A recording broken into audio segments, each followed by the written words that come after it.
Yeah, so I wanted to talk to the subscribers and the followers and anyone who might hear this message on the importance of investing um in your future, in yourself, in your health, because if you don't invest in yourself, no one else will. And oftentimes, we live in an unfair world. Things are not perfect. Things we can at least all agree that things are unfair in many ways.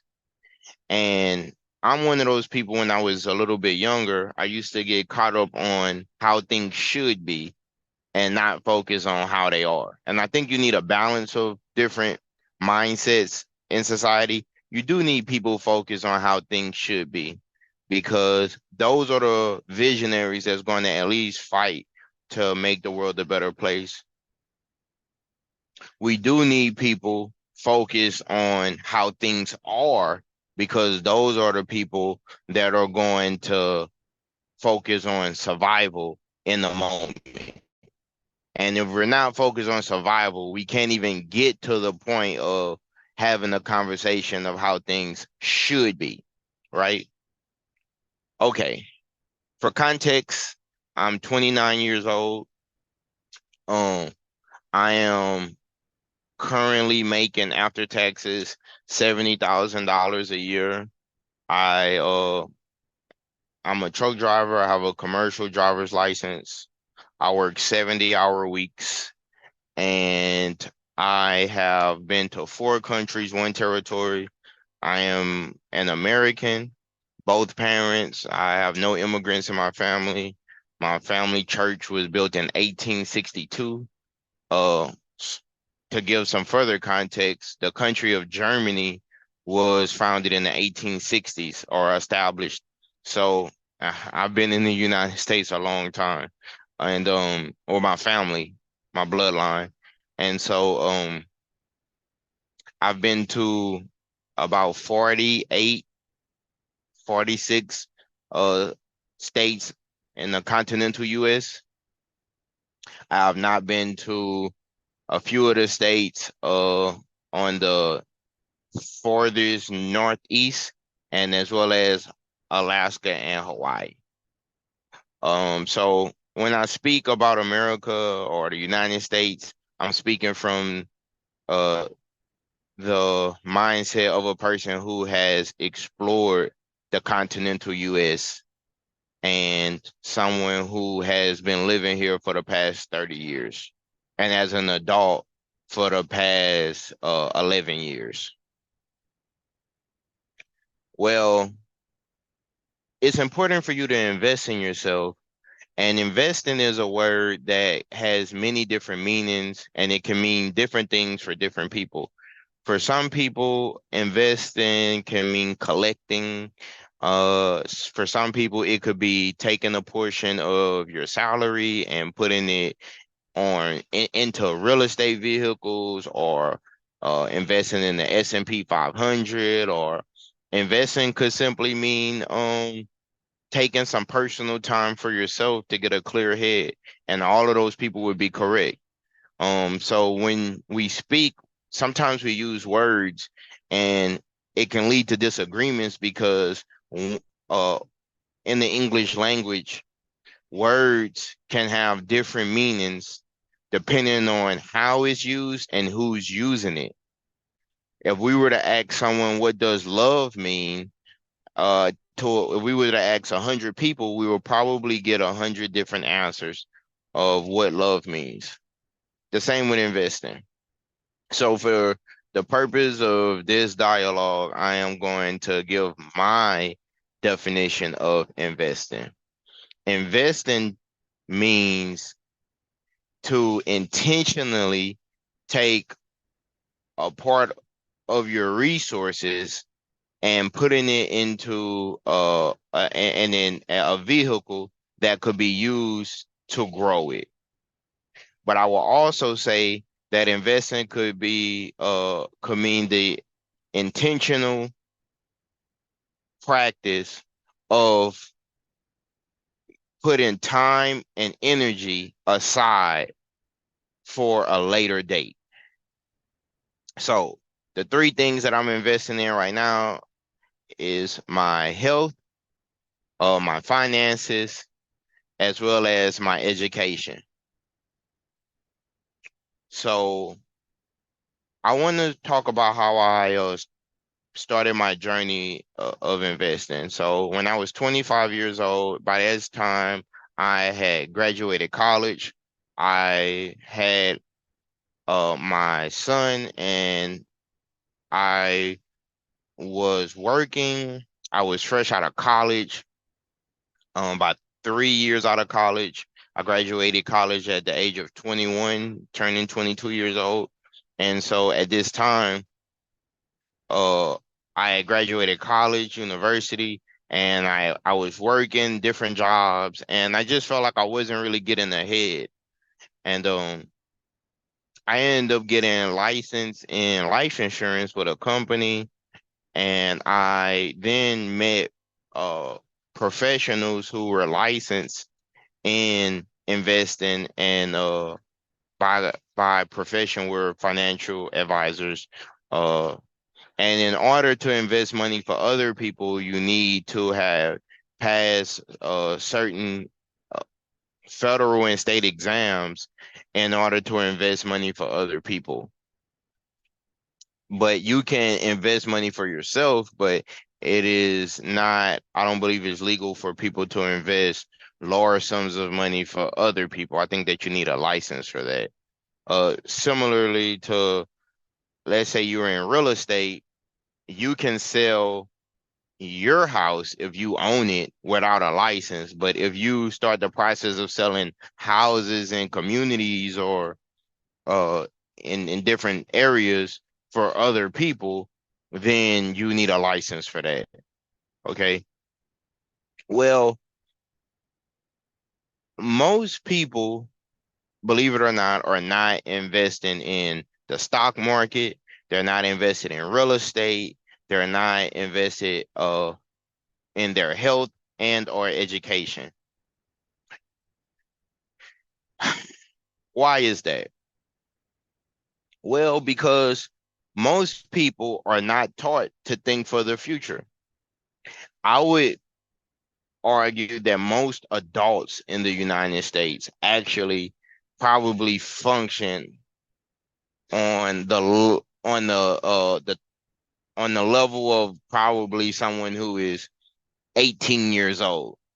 So we have, in the United States, we have people that are uh well over the age of 18, but in thinking they are the equivalent to a person who is 18 years old. What do I mean by that?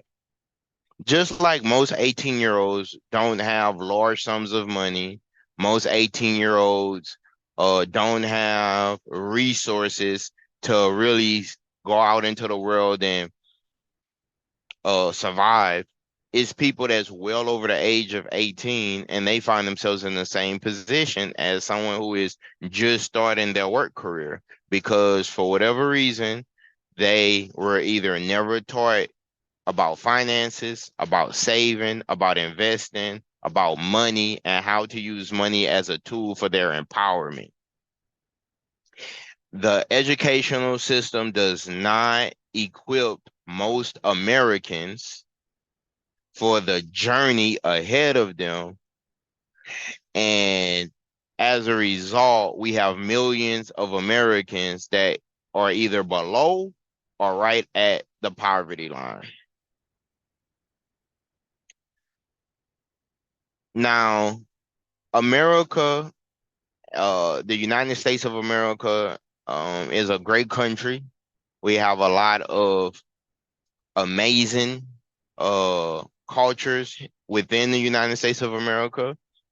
A lot of rag to riches stories, and our culture is centered around work. We have a work culture. We live in a capitalist society. So, one question I would ask myself and people listening is, if we live in a capitalist society, why is it that millions of Americans do not understand how to practice capitalism?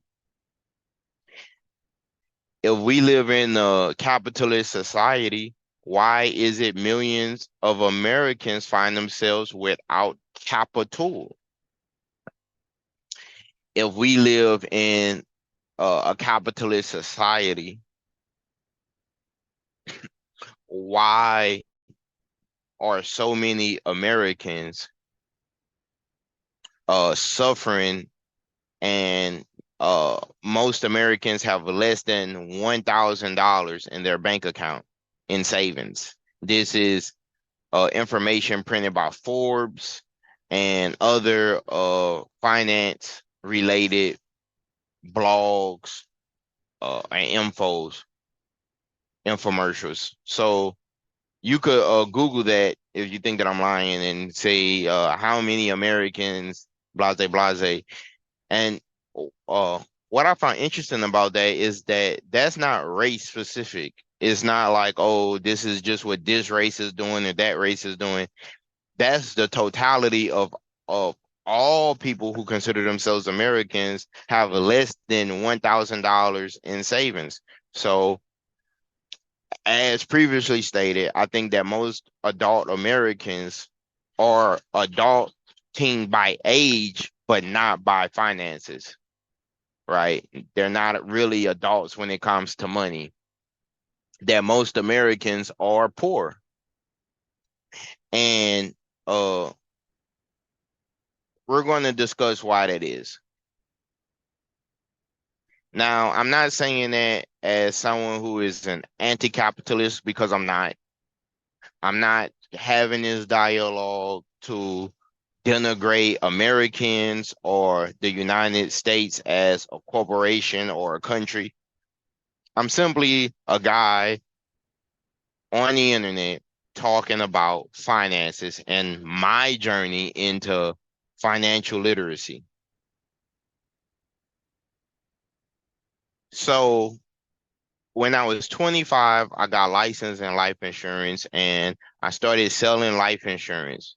Life insurance is one financial vehicle that Americans can use to create generational wealth. It was at this time that I learned that many Americans did not have an adequate amount of life insurance established. That most Americans get life insurance through their jobs.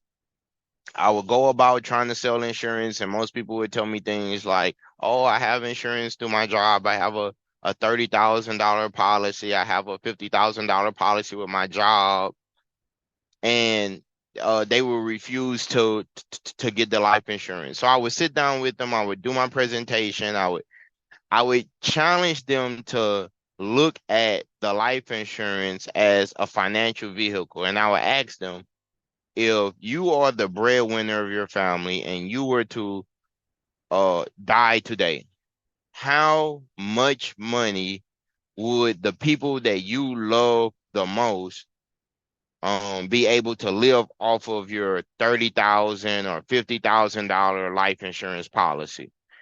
I would ask them, how much money do they make per year? They would tell me, I make 50 or 60, or I make $40,000 a year. Okay, if that's how much money that you make per year, if you were to die today, and some of these people had young kids, some of these people had were in marriages and things of that nature, and I would say, okay, let's say mom, dad, and 2 kids or 3 kids. How far is that $30,000 going to go? And they would say, well, not very far. So I would say, how about this? Let's multiply what you make per year by 30 or 20 or 10. And I would say in between this is how much life insurance you will want to have.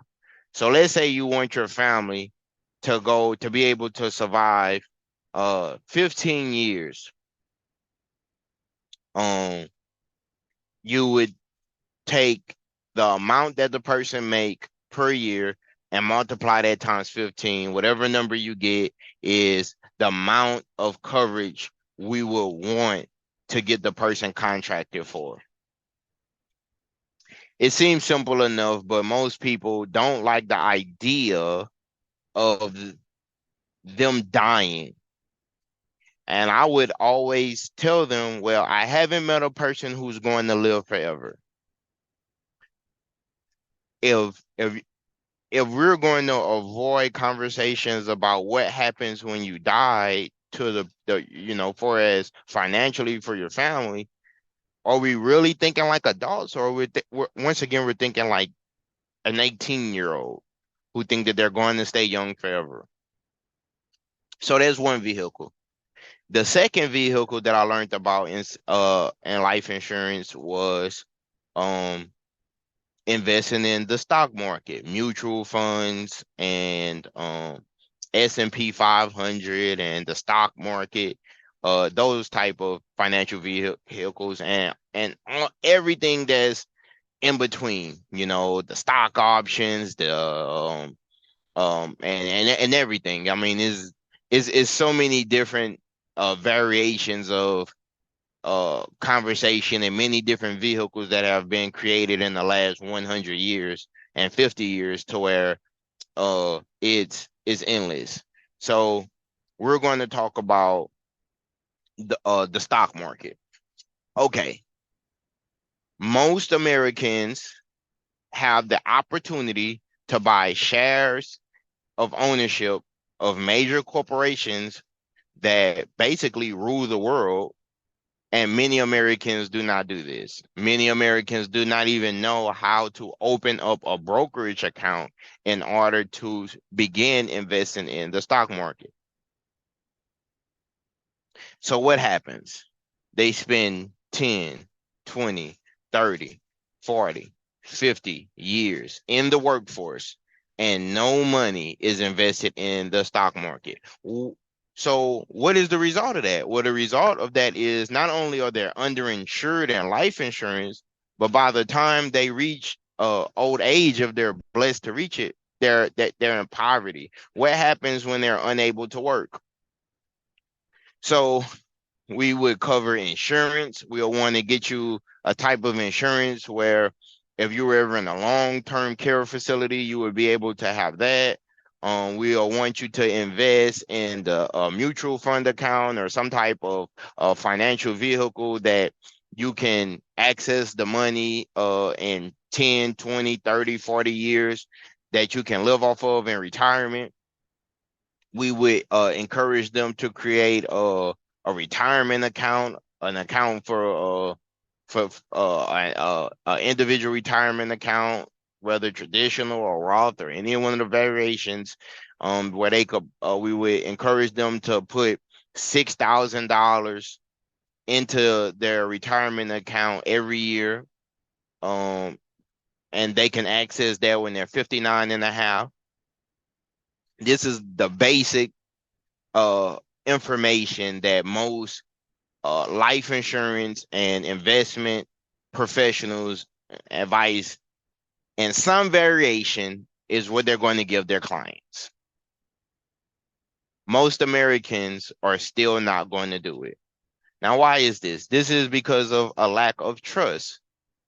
It's not that one person is smarter than the next person necessarily. It's just one person that makes a good decision. They establish trust. Trust for the system, trust for the investment vehicles, trust in themselves to be able to live to see it. They're investing in themselves. They're invested. Okay. As things become increasingly expensive due to inflation, the Americans are going to have to get more creative in ways in order to survive this new society. And the new society is much like the old society, where they're going to have people who have and people who have not. Now, if a person does not get life insurance, I would argue as much as possible. If a person does not invest in the stock market and the system in order to own pieces or shares of the companies that's out there that's available for them to own, so when they make money, that the the investor makes money. If they do not organize themselves in groups for their survival, just like ancestors of the past who uh created packs and tribes in order to survive those tough times, I think that is going to be increasingly difficult for individuals in this society, in the individualist based society, to survive. The mindset of most Americans is to be an individual. But the downside of being an individual is that the people who are running the world are using group economics to run it. So if you're not a part of a strong group, you're going to be a victim. And this is survival of the fittest. Henry Spencer, Charles Darwin, right? Darwinism, survival of the fittest. Those who are most fit will survive. Those who are less fit will not survive. Now, you could agree or disagree. And like I said, we could get into how things are versus how things should be, but we shouldn't waste time. We should speak direct. And this is what I'm attempting to do. So, the first year of investing, was I was still getting trust underneath my feet, and they gave me a presentation and they told me how the cost of not investing. So the cost of not investing, let's say, could cost a person, we're going to just throw a number out there, $20,000 a year. So $1 invested today is going to theoretically be worth more 20 years from now, versus if you invest the same dollar 20 years from now, due to inflation, is going to have less buying power. So we could look at that when we see or we talk to our parents or we see graphs from how much something cost 25 years ago versus what they cost now. Right? So imagine however old you are. Let's say you're 40 years old. Imagine if someone, your mom, your dad, your grandfather, your grandmother, invested $10,000 for you 50 years ago because you would be born and you're 40 years old. That $10,000 would had 50 years to grow and it would be worth something. These type of concepts are not regularly taught to most Americans, and as a result, most Americans suffer. And should they be taught? Yes. But those that know profit, and those that do not know suffer. Information is power in the information age. But you need access to good thinkers, you need access to good doers, and you need a great place to think, to shape your thoughts. And one thing you need to realize is that change thinking is not automatic, but change thinking is worth the investment. That's some jargon I read in How Successful People Think by John C. Maxwell. But I believe that that's true. That change thinking is not automatic, but it's worth the investment. How much do you value yourself? How much do you love yourself? Okay, how much do you love your son or your daughter? How much do you love your wife or your husband? How much do you love your mom or your dad? Then I would go a step further. How much do you love your community? The people that you share kinship with, the people that you grew up with. How much do you love your flag, your country? How much do you love uh society as a whole, the earth, the human population, right? I would argue the more that you love it, the more you'll be willing to protect it and to invest in it. People invest in what they love. Love to me, as I stated earlier, it has many different meanings to many different people, but to me, love is an action, which is the glue that holds everything together. And if I will argue, if one loves something, they're willing to invest in it to see it flourish. The community that I came from, they did um, a lot to show how much they loved me, how much they loved my siblings, but we just didn't have the access to the information on how to invest our money and to see it grow over a period of time. We perhaps would be multimillionaires had we known this 30 years ago, 40 years ago. But many Americans are taught that if you put your money in these investment vehicles, that you're going to lose it all. And this is very unfortunate. Poverty in America is very real. And many foreigners immigrate or migrate to the United States for reasons for multiple reasons, multitude of reasons. And that's a great thing, you know. But it's a shame that many of these people are going to come here, and if they leave it up to the system is not going to teach them how to become financially free. That is a journey of enlightenment. One has to learn these things. One has to create a culture of this, right?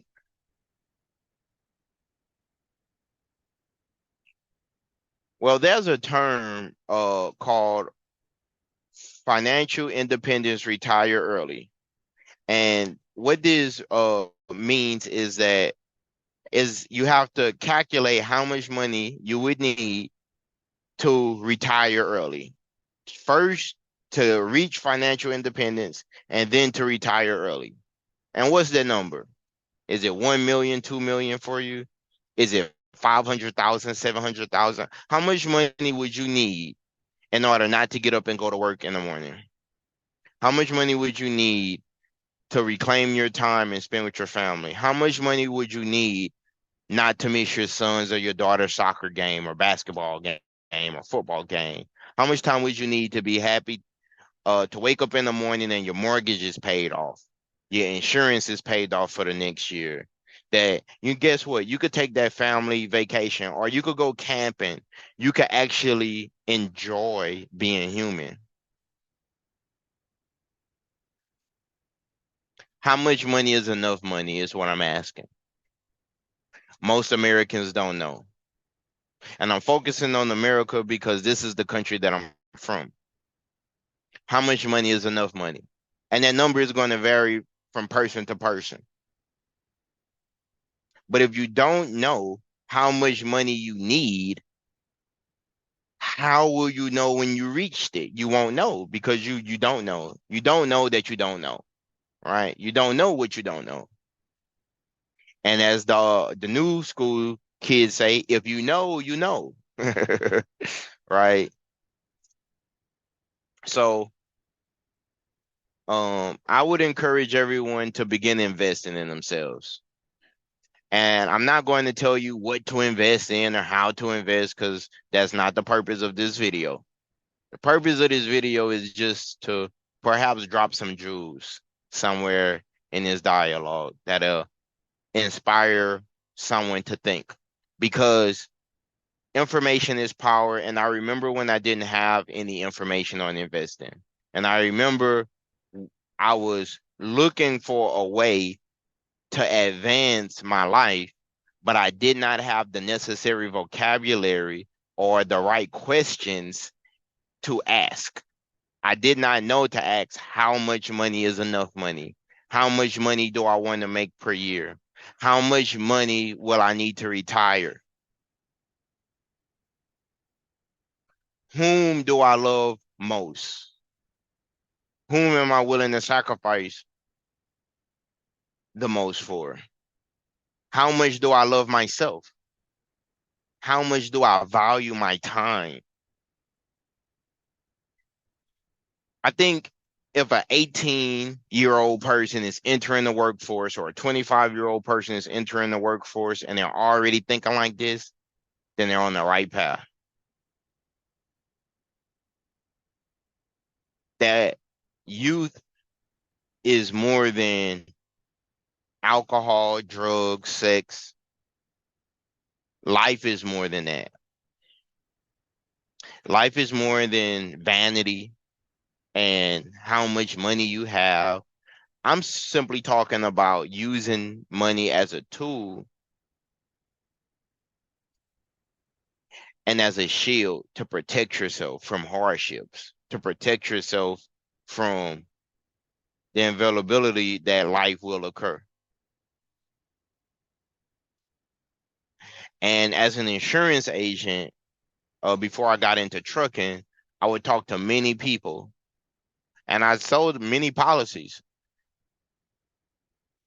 And it wasn't until I got licensed in it, and that wasn't even the path I wanted. That's just where life took me, that I realized how fortunate I was to have learned that type of information.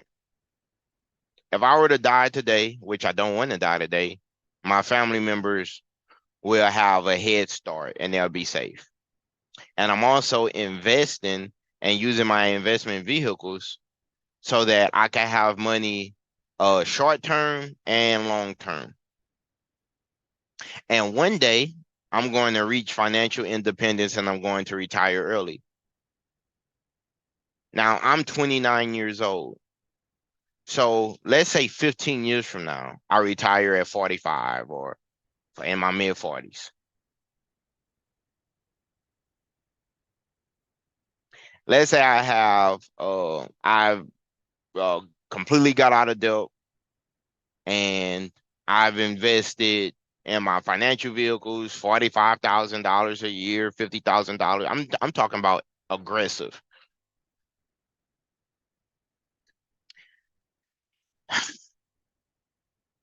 And it was 20 years from when I started. And I started with little acorns, I started with little pebbles, and then that grew into a tree. When I'm 45 and I'm having this same conversation, it could go either way. I'm not saying that is going to work out. No one knows the future, but let's say it does. Let's say I live to see it. And a person would ask me, probably my son, he would ask me, Dad, how did you know that that was going to work out? I say, well, I did not know, but I studied history and I listened to people who had good wisdom and I trusted the process. I trusted the process that it was going to work out for us. And my ultimate goal was that if anything were to happen to me, that you would have a shield to protect you from the horrors and the wolves that are always on the prowl, looking for whom they may devour. And I don't make the rules to society. I too wish things were different in many ways. But I had to focus on how things are so that one day I could get myself in a position to affect how things should be. So that's my message for today. I wish whoever hears this message um more time to get things right, enlightenment, health. I pray that they invest in themselves, to love themselves, and to do the righteous acts in regard to love. Peace.